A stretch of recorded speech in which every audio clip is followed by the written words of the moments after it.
जय श्री राधे कृष्ण। आइए सुनते हैं गुप्त नवरात्रि के छठे दिन माता त्रिपुर भैरवी की कथा। नवरात्रि का व्रत जो कि वर्ष में 4 बार मनाया जाता है, 2 प्राकट्य नवरात्रि के रूप में और 2 गुप्त नवरात्रि के रूप में। प्राकट्य नवरात्रि जो कि चैत्र और आश्विन के महीने में शुक्ल पक्ष प्रतिपदा तिथि से लेकर के नौमी तिथि तक माता दुर्गा के 9 स्वरूपों का पूजन किया जाता है, और गुप्त नवरात्रि जो कि आषाढ़ के महीने में और माघ के महीने में शुक्ल पक्ष प्रतिपदा तिथि से लेकर के नौमी तिथि तक 10 महाविद्याओं का पूजन किया जाता है। जो भी सच्ची श्रद्धा के साथ, नियम और निष्ठा के साथ नवरात्रि का व्रत करते हैं, माता का पूजन करते हैं, कथा श्रवण करते हैं, उनके सभी प्रकार के दुख और कष्ट दूर होते हैं तथा सुख और समृद्धि की प्राप्ति होती है। गुप्त नवरात्रि के छठे दिन माता त्रिपुर भैरवी का पूजन किया जाता है। माता भैरवी अपने प्राकृतिक रूप में अत्यंत भयंकर और डरावनी प्रतीत होती हैं, क्योंकि माता भैरवी अपने गले में असुरों के कटे हुए सिरों का हार या मस्तूलों की माला धारण करती हैं, जिससे रक्त की धार बह रही होती है। देवी का मुख डरावना और भयावह है। भूत प्रेतों की तरह माता भैरवी का दृश्य है।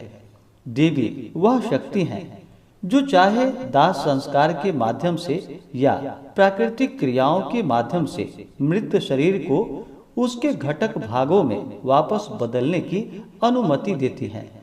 मृत शरीर का दाह संस्कार किया जाता है ताकि शरीर को सामान्य प्रक्रिया के हिस्से के रूप में 5 तत्वों में आत्मसात किया जा सके। माता भैरवी की सबसे विशिष्ट विशेषता उनका शारीरिक रूप है, जिसका सूक्ष्म तत्व का तेजस की अभिव्यक्ति के साथ गहरा नाता है।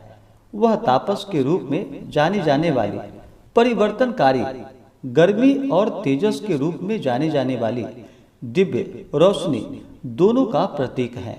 तपस केवल तपस्या का एक रूप नहीं है, बल्कि यह एक ऊंची आकांक्षा है जो किसी के जीवन में अन्य सभी रुचियों और आसक्तियों को मिटा देती है।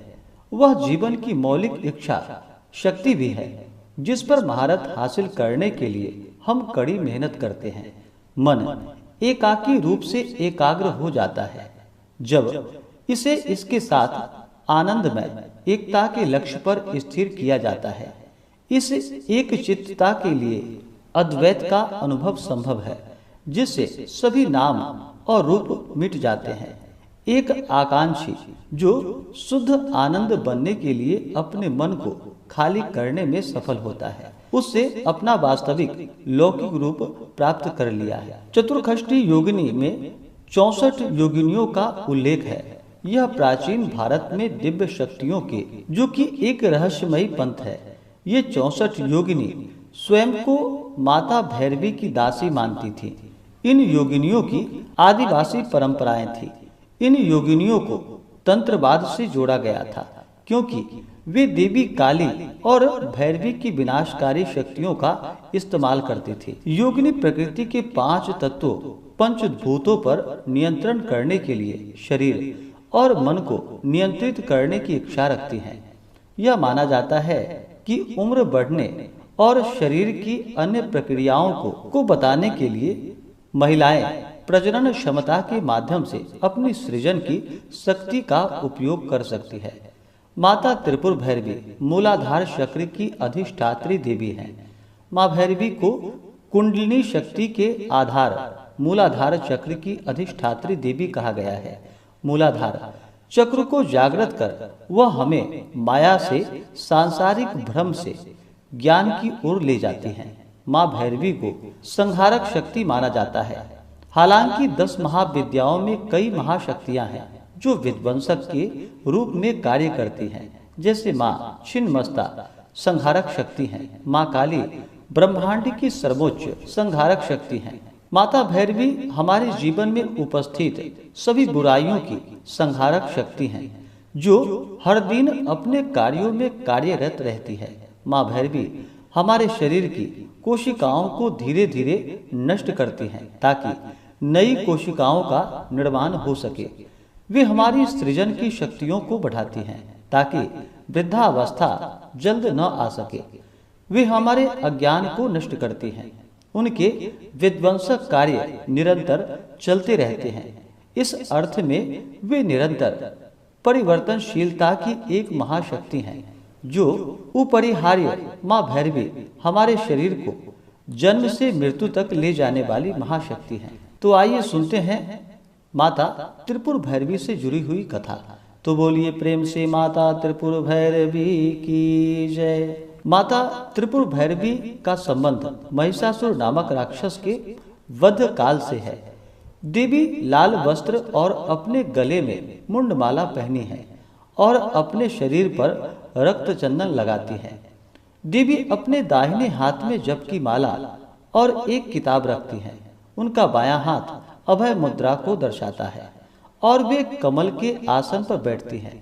ये माता त्रिपुर भैरवी ही थी, जिन्होंने 18 भुजाओं वाली दुर्गा का रूप धारण करते हुए उत्तम शहद पीकर महिषासुर नामक राक्षस का वध किया था। उन्होंने महिषासुर का वध देवी दुर्गा का वेश धारण करके किया था।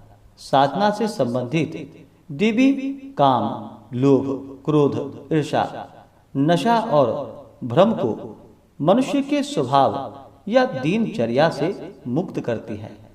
परिश्रम से किए गए कार्य योग अभ्यास में सफलता दिलाने में मदद करती है।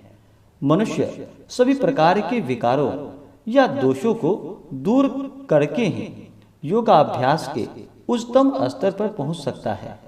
कुंडलिनी शक्ति के जागरण के लिए सभी प्रकार के मानवीय दोषों या अष्टपाश का विनाश आवश्यक है और यह शक्ति माता देवी त्रिपुर भैरवी को ही प्राप्त होती है।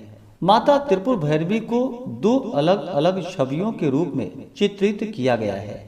एक में वह देवी काली के समान है, जो एक बिना सिर वाली लाश के ऊपर शमशान भूमि में बैठी हैं। देवी की 4 भुजाएं हैं। एक में वह तलवार रखती हैं, दूसरे में त्रिशूल, तीसरे में एक राक्षस का कटा हुआ सिर और उनकी चौथी भुजा अभय मुद्रा में है, जो भक्तों को भय न करने का आग्रह करती है। साधना बुरी आत्माओं और कमजोरियों से छुटकारा पाने के लिए की जाती है। सुंदर जीवन साथी, सफल प्रेम जीवन और विवाह के लिए भी देवी की पूजा की जाती है। देवी भैरवी की पूजा कई अन्य रूपों में भी की जाती है, जैसे कि त्रिपुरा भैरवी, चैतन्य भैरवी, सिद्ध भैरवी, भुवनेश्वर भैरवी, संपद प्रद भैरवी, कमलेश्वरी भैरवी, कालेश्वरी भैरवी, कामेश्वरी भैरवी, नित्य भैरवी, रुद्र भैरवी, भद्र भैरवी और शातकुटी भैरवी। त्रिपुरा भैरवी तांत्रिक क्रियाओं की देवी है। वह भगवान की अभिव्यक्ति के भयानक रूप का प्रतिनिधित्व करती हैं। वह 10 महाविद्याओं में से एक है। शक्ति के इस रूप की पूजा करने वाले भक्तों को भगवान शिव की महाविद्या रिद्धि सिद्धि प्रदान करती हैं। तो बोलिए प्रेम से माता त्रिपुर भैरवी की जय, नवदुर्गा देवी की जय, सर्वदेवी देवता की जय। तो आशा करता हूँ कि यह जानकारी आपको अच्छा लगा हो। ऐसे ही ज्ञानवर्धक जानकारियाँ प्राप्ति के लिए हमारे इस चैनल पे अगर आप नए हैं तो चैनल को लाल बटन दबा करके सब्सक्राइब करें, साथ में बेल आइकन घंटी को दबाएं ताकि मेरे वीडियो का नोटिफिकेशन आपको समय से मिलता रहे। वीडियो को लाइक करें, शेयर करें। सुखी रहें और स्वस्थ रहें। जय श्री राधे कृष्ण। धन्यवाद। माता महाविद्या की कृपा से आप सभी भक्तों को सुख और समृद्धि की प्राप्ति हो।